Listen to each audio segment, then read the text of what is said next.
Buonasera e ben ritrovati con l'informazione flash di New Sicilia. Vediamo insieme le notizie più rilevanti del pomeriggio.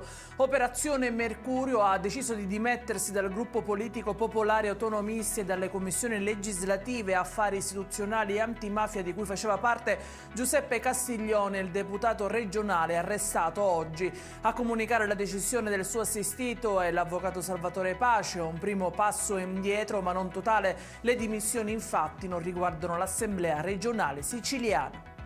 Dimesso dall'ospedale di Modica il bimbo di 4 anni picchiato dal padre, l'uomo attualmente si trova in carcere con l'accusa di lesioni gravi, aggravate e continuate. Il piccolo aveva riportato 2 fratture al braccio e una alla gamba.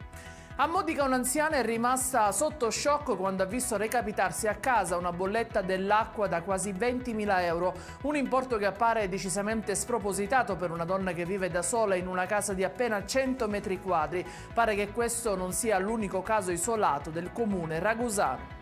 Omicidio Francesco Bacchi, condannato a 14 anni e 8 mesi Andrea Cangemi, il giovane accusato di aver causato la morte del coetaneo 22enne a seguito di una lite in discoteca a Balestrate. Le immagini di videosorveglianza hanno accertato che con un calcio gli ha rotto l'osso del collo, causandone il decesso.